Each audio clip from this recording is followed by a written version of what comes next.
I want to ask a question to you, Jones. So I didn't discuss this with you earlier, so we're going to get a real live response from you. When we look at the politics that are going on now, and I didn't watch the last debates, I've heard all of these political pundits trying to analyze and tell us what it actually means, and that sickens me to my stomach because I'm tired of people people are not idiots. They can watch the program. They have enough intelligence to look at it and see and and develop their own view. They didn't need you to interpret it for them and stuff. So, give Americans some credit that they have at least a sixth grade intelligence enough to be able to watch a debate and understand what they saw or the disintegration of politics in America, which is what pretty much happened from the clips and stuff that I saw. But one of the things I want to talk about former Mayor Bloomberg. And this is the thing I think is interesting about the whole philosophy, right? When we look at individuals, we should look at the totality of the person, right? Okay, that makes sense because we want the same thing done for us. I mean, fine. People didn't live in New York. I did. You did. We saw the impact of stop and frisk. So you can understand why there are individuals that are upset over the particular issue. But this is the question I'm going to ask you that you didn't know was coming. But do you think that Bloomberg should be given the George Wallace treatment? Now, for those people that don't know George Wallace, he said segregation now, segregation today, segregation forever. And he fought, to stop black people from entering schools and universities and things of that nature when he was governor. But George Wallace changed. And before he got shot, he was making some type of progress to help repair the harm that he did. So some people are saying, should Bloomberg be given the George Wallace treatment? Or should he still be held accountable and be dismissed because of that?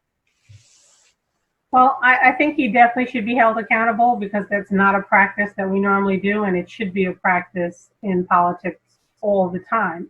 That's the fact that we don't do that is the reason why we have politicians or congressmen and senators and people in positions of power that their constituency can say, 90% of us want, new gun laws, and then they go and vote against it. Or they can be most of your community that you supposedly represent could want one decision one way, pro-choice or whatever the case is, and you can go in another direction because you don't think it's popular enough overall or whatever the case is, or you don't think that it matters. If your political motivation is that I still want to be friends with the people next to me, sitting next to me during the congressional gatherings is more important than representing your people. And it doesn't matter because they're still going to vote you back in anyway, then you'll continue to do things like that. With former Mayor Bloomberg, the problem that I have with him, like you said, we lived here in the city, so we saw the whole beginning to end, running for mayor, becoming mayor, second term, pushing for the third term, all of that stuff. We saw all of that stuff go on. But stop and frisk, as we well know, was a huge disaster.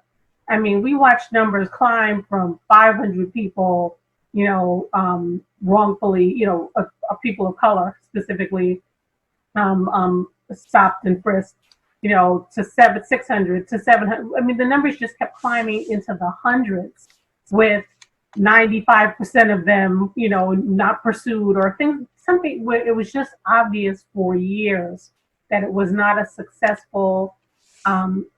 It was not successful in its implementation. I'm not a police officer or anything like that, so I'm not going to criticize specifics about it. But we know that whatever they were doing was not working. To sit back and watch something like that, and now to only be able to say it was wrong when you're running for office, I think speaks loads. You know, because obviously you're looking for to get a segment of the population to vote for you. So now you changed your mind. For me personally, the thing that strikes me the most about Bloomberg is I remember him going on a black radio station. I think it was 107.5. It was either 107.5 or one of the other ones. It might have been Kiss. And I remember him saying, you know, well, you know, I can honestly say that if I'm elected mayor, if there's any large group of people that have an issue of importance, my door as mayor will always be open.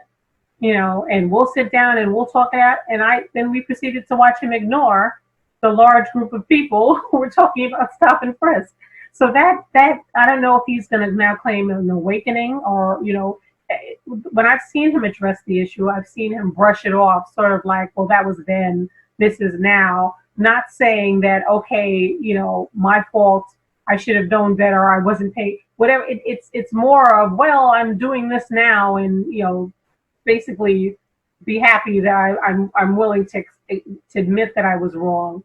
But if you can admit that you were wrong during the time was encountering, and you had statistics smacking you in the face, I think that says a lot about your judgment or your ability to exercise good judgment over an important issue that affected a large group of people.